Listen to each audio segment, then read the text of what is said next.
Luster 20 brings smiles everywhere girls dare to pedal. This aluminum machine is lightweight, yet tough enough to handle the bumps and bruises that are sure to come. Designed to fit average height 6 to 10-year-olds, its low frame gives ample space for a growing rider and more confidence mounting and dismounting. The Luster 20 is built on a lightweight aluminum frame that has a squishy suspension fork and knobby 2-inch wide mountain tires for traction. To make this perfect for rough road and sidewalk cruising, we've used a simple twist-shift 6-speed drivetrain with just enough gears to make it up rolling hills. For smooth and controlled stopping, we added easy-to-use V-brakes with adjustable reach levers. Whether your kid stays around the neighborhood or wants to go on bigger adventures, this bike is a perfect fit for girls who love riding over all terrain. Everything from the sidewalk to dirt trails.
Here are the top 8 things that our customers love about Guardian bikes.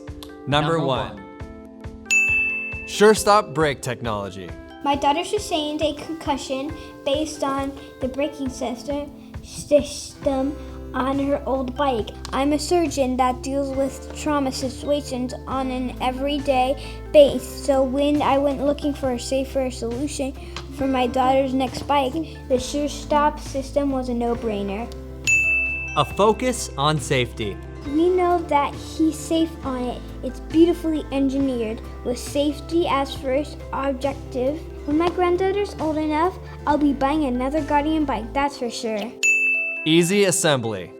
I ordered online. I was a little leery about doing that, but it worked out perfectly. The bike arrived pre-assembled, and all I had to do was attach the handlebars and the pedals. It took about 5 minutes.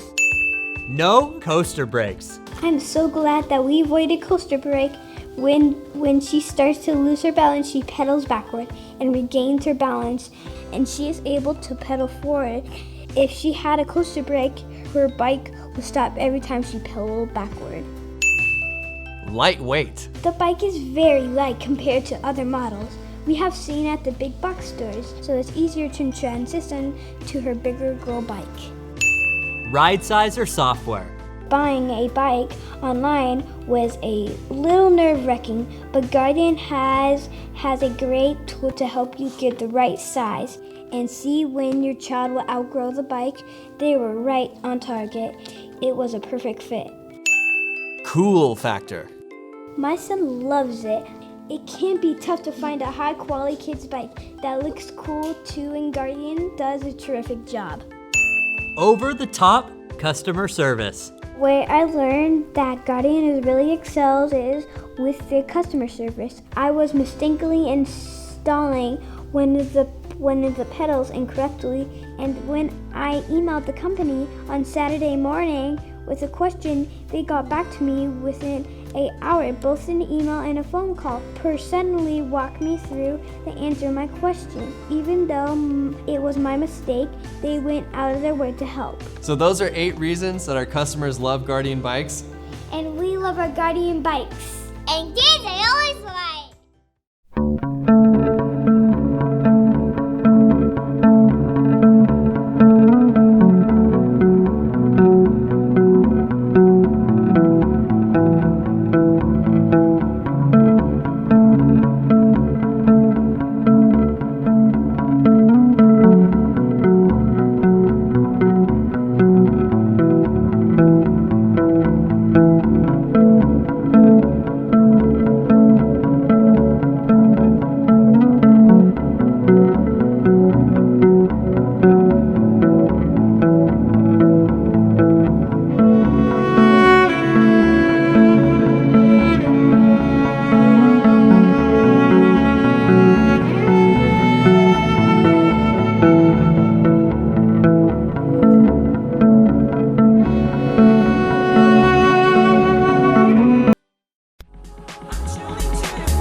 grab my handlebars here. This has the quick connect attachment feature on there. Looks like this here. It has kind of the bell housing over the stem. I've removed all of the shipping material, so the plastic and rubber caps are no longer in the head tube or on this part here. I'm going to insert it, making sure that my brake cable is forward. And just kind of give it a little bit of a wiggle there. And then I'm going to get this 6mm hex bolt started by hand. I like to start things by hand so I make sure I don't strip them out. If you can't get it at least slightly snugged up with your fingers, it's probably not on the right threads. You need to try again. At this point, you'll notice that the handlebars are still loose, but they don't spin all the way around without taking the front wheel with it. So what we're going to do next is take a 6mm hex wrench. And this is included in the box. I'm using a aftermarket tool just for this demonstration purpose here. And we're going to tighten that up.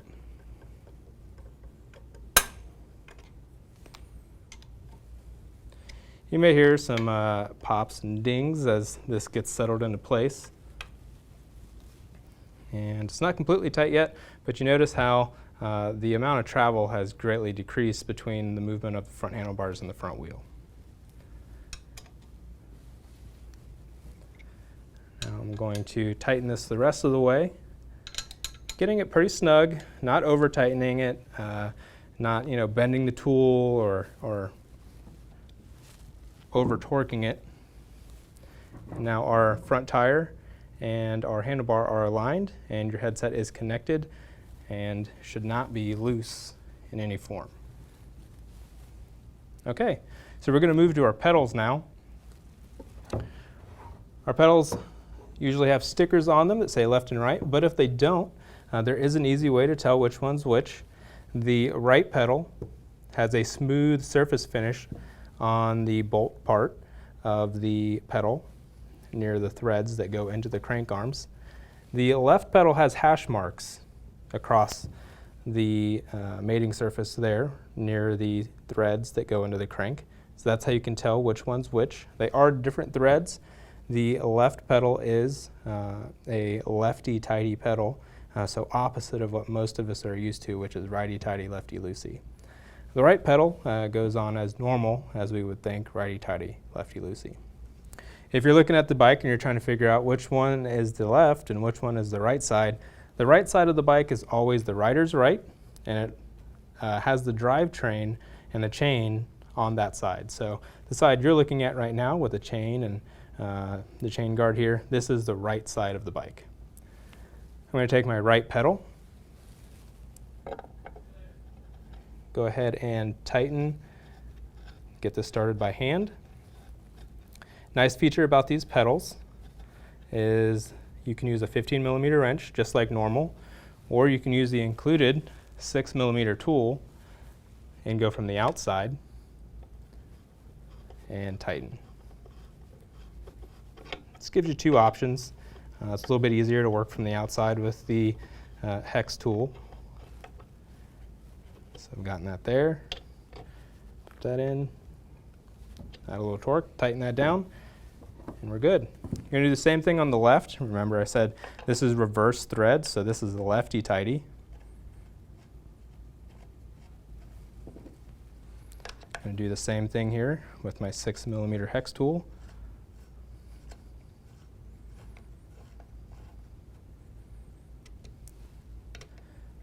There we go, and we're going to add a little torque to this as well. Okay, so that is installing our pedals. It's pretty straightforward. If you do run into issues with stripped threads or anything like that, take your time, pull the pedal back off, clean up any of your work area, pull out any little shavings of metal, and try again. Like I said, starting by hand usually solves those problems to begin with, so don't just put a wrench on it right away. You can use a 15mm wrench if you need to, as well as the 6mm for installing. Either way works. We just like to give you another option with this one.